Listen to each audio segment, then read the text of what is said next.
اعوذ باللہ من الشیطان الرجیم بسم اللہ الرحمن الرحیم۔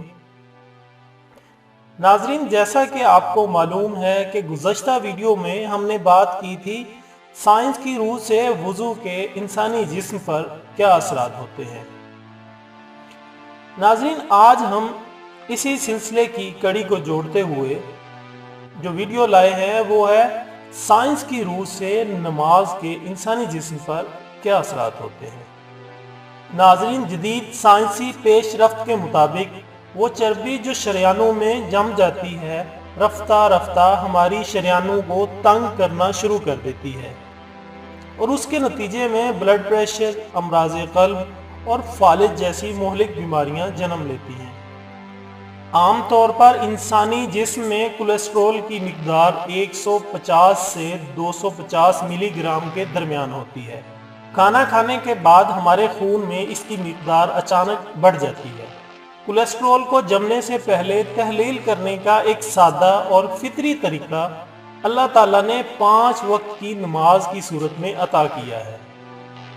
دن بھر میں ایک مسلمان پر فرض کی گئی 5 نمازوں میں سے 3 نمازیں یعنی فجر، عصر اور مغرب ایسے اوقات میں ادا کی جاتی ہیں جب انسانی معدہ عام طور پر خالی ہوتا ہے۔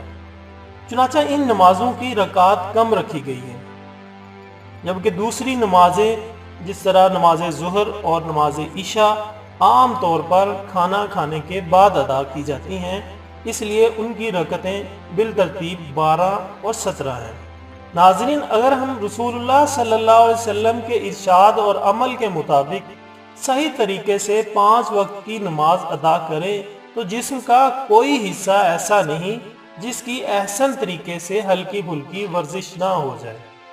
ناظرین، اس ویڈیو میں ہم آپ کو نماز کی مختلف حالتوں میں جو ورزش ہوتی ہے اس کے بارے میں بتائیں گے۔ ناظرین، سب سے پہلے تکبیر تحریمہ۔ تکبیر تحریمہ کے دوران نیت باندھتے وقت کوہنی کے سامنے کے عضلات اور کندھوں کے جوڑوں کے عضلات حصہ لیتے ہیں اور ان کی ہلکی سی ایکسرسائز ہوتی ہے۔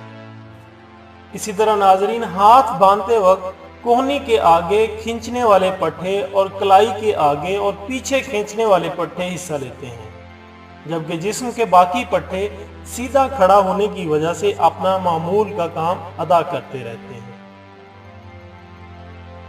رکوع کی حالت میں جسم کے تمام پٹھے ورزش میں حصہ لیتے ہیں۔ اس میں کولے کے جوڑ پر جھکاؤ ہوتا ہے جبکہ گھٹنے کے جوڑ سیدھی حالت میں ہوتے ہیں، کوہنیاں سیدھی کھینچی ہوئی ہوتی ہیں اور کلائی بھی سیدھی ہوتی ہے، جبکہ پیٹ اور کمر کے پٹھے جھکے اور سیدھے ہوتے وقت کام کرتے ہیں۔ ناظرین، اسی طرح سجدے میں کولوں، گھٹنوں، ٹخنوں اور کوہنیوں پر جھکاؤ ہوتا ہے، جبکہ ٹانگوں کے پیچھے کے پٹھے اور کمر پیٹ کے پٹھے کھینچے ہوئے ہوتے ہیں اور کندھے کے جوڑ کے پٹھے اس کو باہر کی طرف کھینچتے ہیں۔ اس کے ساتھ ساتھ کلائی کے پیچھے کے عضلات بھی کھینچے ہوئے ہوتے ہیں۔ سجدہ دل و دماغ کو خون کی فراہمی کے لیے نہایت ہی موزوں ایکسرسائز ہے۔ ناظرین، اتحیات کی صورت میں گھٹنے اور کولوں پر جھکاؤ ہوتا ہے، ٹخنے اور پاؤں کے عضلات پیچھے کھینچے ہوئے ہوتے ہیں، کمر اور گردن کے پٹھے کھینچے ہوئے ہوتے ہیں اور ان کی ہلکی پھلکی ایکسرسائز ہو رہی ہوتی ہے۔ ناظرین، سلام پھیرتے وقت گردن کے دائیں اور بائیں طرف کے پٹھوں کی ایکسرسائز ہوتی ہے۔ ناظرین، ہم نے دیکھا کہ سنت نبوی صلی اللہ علیہ وسلم کی پیروی میں درست طریقے سے نماز ادا کرنے کی صورت میں انسانی بدن کا ہر عضو ایک قسم کی ہلکی پھلکی ورزش میں حصہ لیتا ہے جو اس کی عمومی حالت کے لیے بہت ہی مفید ہے۔ ناظرین، اس کے ساتھ ہی اس ویڈیو کا اختتام ہوتا ہے۔ ناظرین، نماز ہر مسلمان مرد اور عورت پر فرض ہے۔ آپ خود بھی نماز کی پابندی کریں اور اپنے دوستوں، رشتہ داروں اور اپنے ارد گرد سب کو نماز کی ادائیگی کی تلقین کریں۔ اس کے ساتھ ہی اجازت دیجیے گا۔ اللہ حافظ۔